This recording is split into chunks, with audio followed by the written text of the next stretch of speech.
Right, hi guys. Today we are going to be talking about Royal Assassin by Robin Hobb, which is the second book in her fantasy series, the Farseer Trilogy, which is part of the larger Realm of the Elderlings series by her.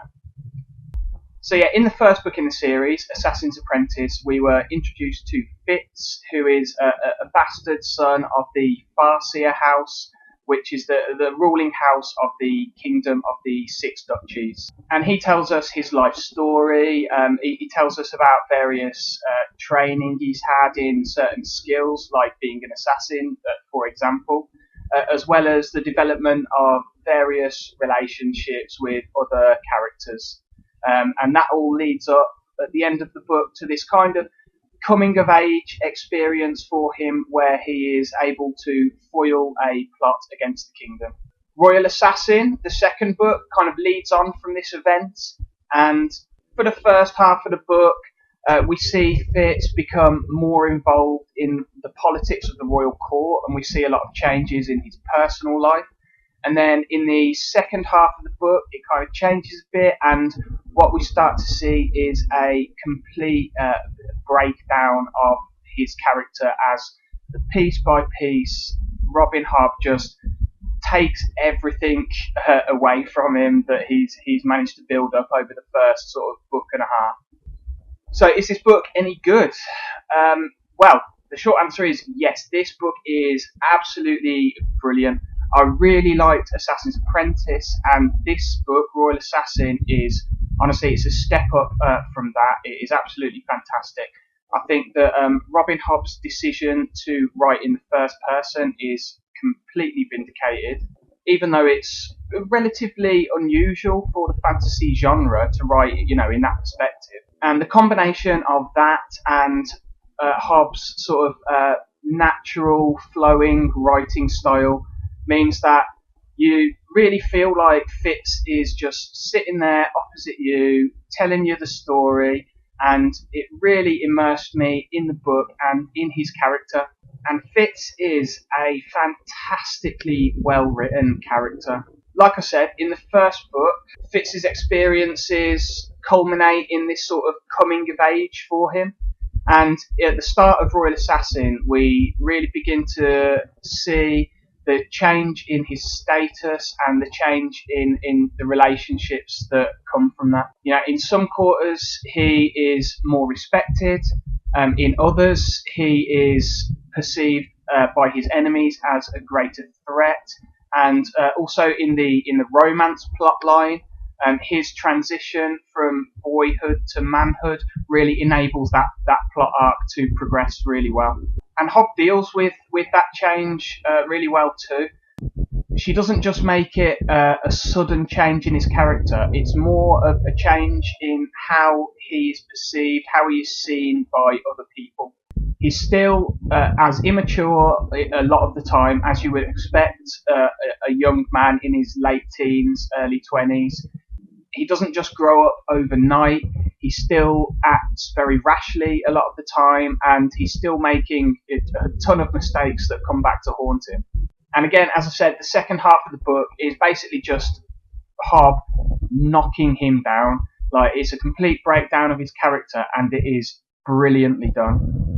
Because it's all from Fitz's point of view, you absolutely get to see how he rationalises every decision that he makes, and it's a really excellent portrayal of just a young man trying, and a lot of the time failing, to come to terms with adulthood and with the increased sort of impact that his decisions have on the world around him and the people around him.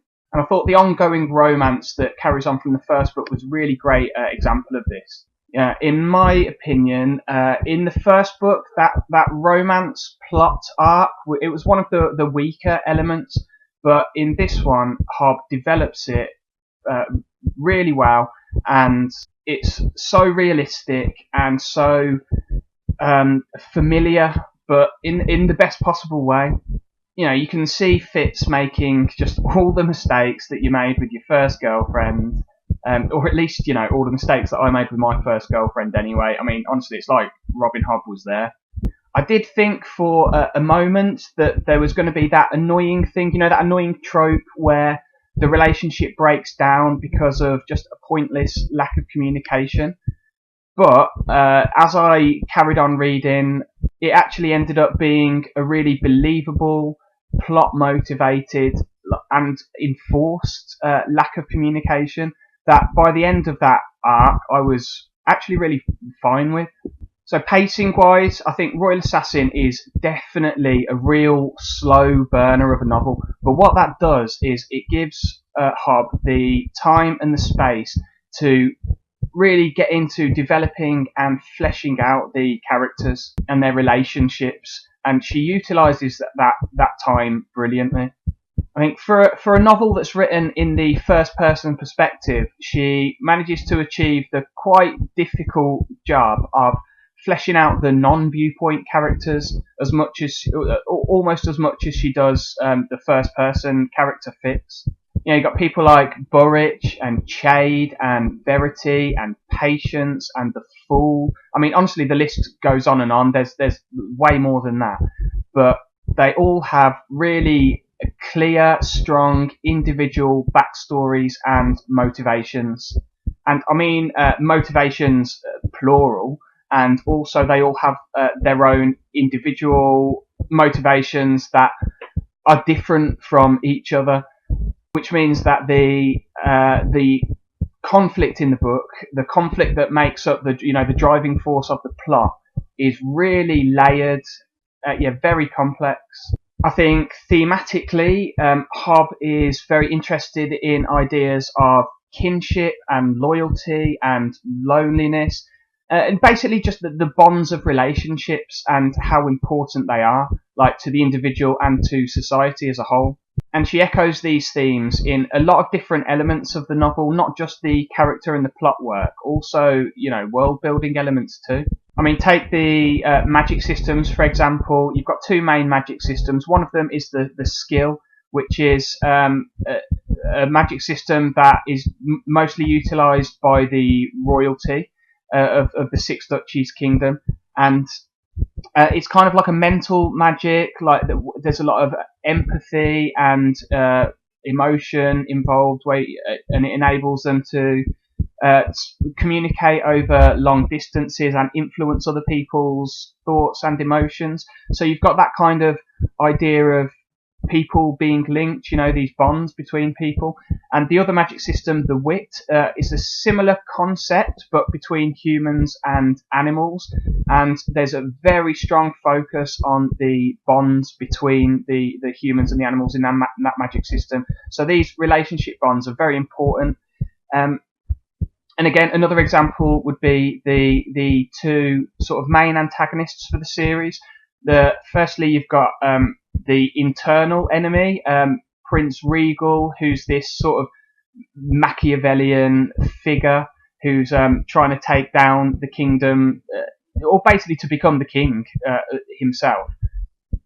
And then you've got the external threat of the Red Ship Raiders, who are coming from overseas to invade the kingdom. So you've got the internal and the external enemies. But both of their methods, although they're different, when you really boil it down, take it down to the crux of the issue, what they're trying to do is break down the bonds of kinship within the Kingdom of the Six Duchies, so that then they can, rise to the top and take over. So yeah, just a couple of examples of how Hobb incorporates these themes into the book. Now, in terms of weaknesses, I don't really have an awful lot to say. I've got a couple of little points, but they're really minor, honestly. So I wouldn't take too much from that. But the first one really is it's a similar criticism, or it's the same criticism that I had of the first book, and that is the culture of the Six Duchies itself.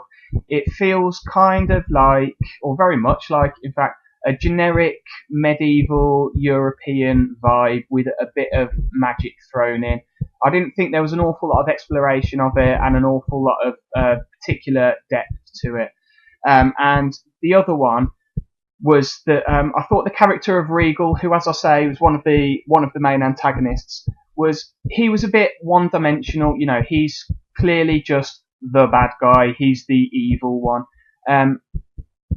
But But I don't know if that's particularly a legitimate criticism, because if you take this book in the context of the time it was written in, and we're talking, let me see, 1996 this book was released.